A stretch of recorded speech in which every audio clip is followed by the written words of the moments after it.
we're talking to Mr. Caine, Mr. Kenneth Caine, who is the coordinator of the Nashville Black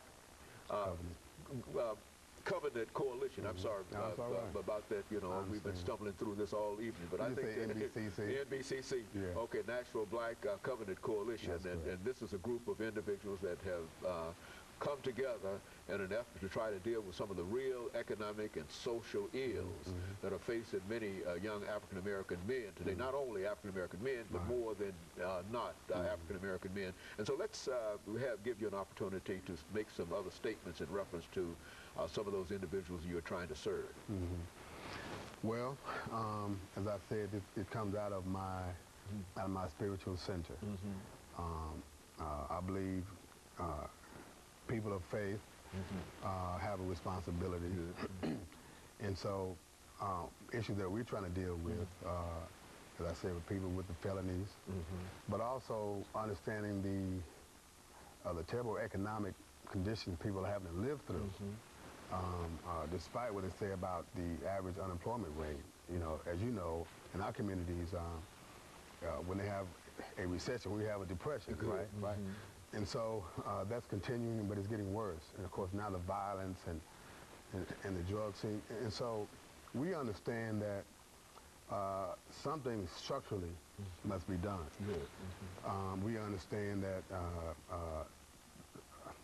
the whole Holocaust of slavery, those years, 400 years, have done great economic and social damage to us as a people. And so we want to try to find a way to begin to address these issues in a very intelligent way. You know, we can all march on the school board. You know. Most of our issues are rooted in money.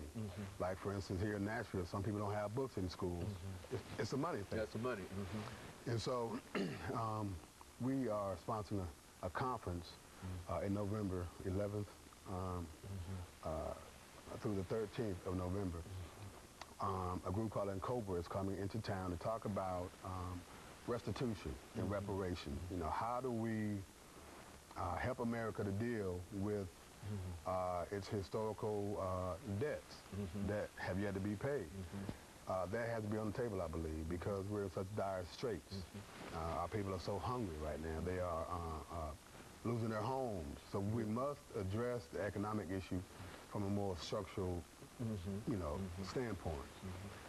Also on the agenda for our conference on next month at Tennessee State University, by the way, we're going to try to address our whole HBCUs across the country. We know that they've been under attack for some time. Not really finance. Not really finance. Again, economics. And so, you know, we're excited about this. We have Dr. Al-Hadi is going to give a piece about the whole HBCU experience and our economic dilemmas that we're facing. As is Fisk is facing, you know, difficulty. You know, many of our schools are facing difficulty. Same, okay. And yet these schools have educated, from what I'm told, the majority of the educated class in America. You know, and so we want to continue those legacies of our HBCU. We must reclaim them, okay, and help them to grow and flourish, you know. So. And so all of these, so this conference is November the 11th through the 13th. That's correct. At Tennessee State University, and you've got people from all over the nation coming here in order to address some of the issues that we're dealing with now. Certainly from the southwestern parts of the United States to address these issues, and all of them find. And so this is a general issue all over the United States. When we talk about felony arrest and felony disfranchisement and parole systems and the whole thing, I would imagine that has something to do with it too, because it does. Not reincarnation. Incarceration, incarceration. That would, I would imagine that would also be an issue as well. Yes, of course, because so many of the people who have done their time attend our churches. You know, they work in our communities or trying to work in our communities. They are free. You know, they've done their time. Whether or not they were guilty or not is another issue. But they're free and they're willing to work, want their lives back, want to be to, want their piece of the pie of the American dream, and yet they're locked out. And so this is the issue not just for black people, but for the American democratic process. Where we're going as a country. Is this the way it's going to be? Does the Constitution not matter? These kinds of issues have to be addressed, and so we want to try to do that. Not as an end all, but as certainly a place to, to start to try to answer the question.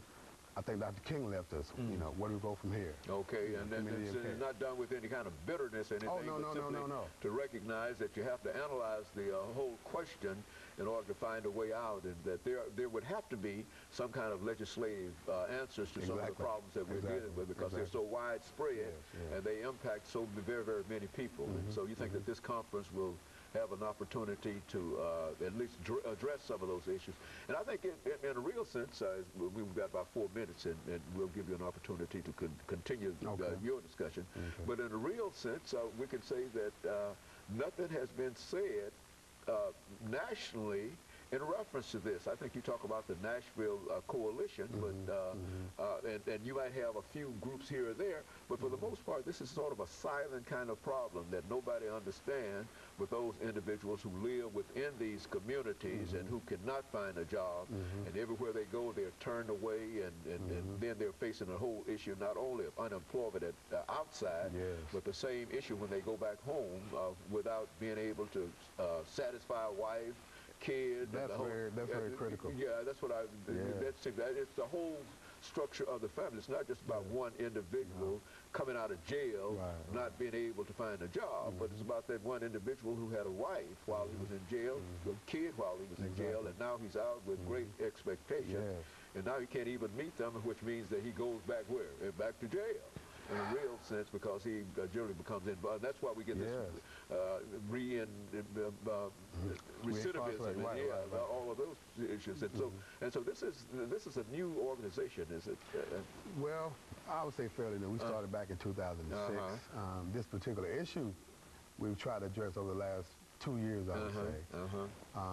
We've got quite a bit of support from churches, church people. Because people recognize that this is a family issue. It really is. Has direct, as you pointed out, direct impact on the family structure, on the children, but also on the individual who feels like they have no way out. There's no way to. They've served their term. They've done everything that they could possibly do, and now they're out. And then every employer that they go to will tell them to come back later. Nobody, because we've got this whole idea of being an equal opportunity employer and et cetera, including everybody. And then we find that some individuals are not equally employed, and especially those individuals who happen to come, and the individuals who probably need employment more than perhaps some other, well, everybody needs some kind of employment, but they are in desperate need of employment because they have so many situations that they find themselves in.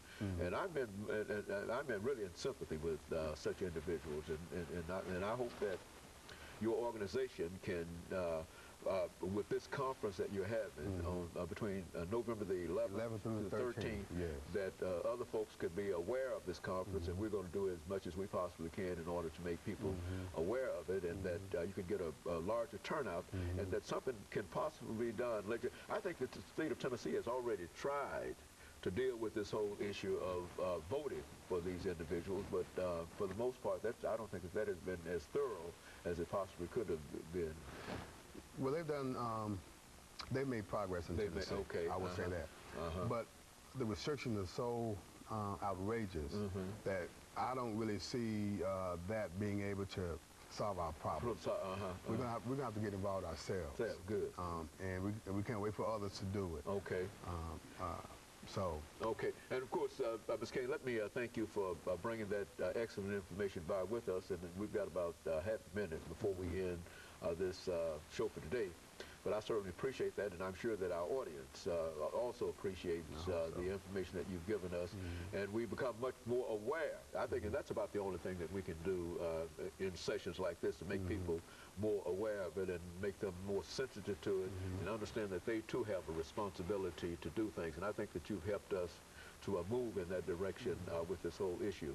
And I want to thank you and your organization, and I also want to thank our audience this morning, and to encourage them to tune in again next week for another informative edition of Comments. Thank you and good morning.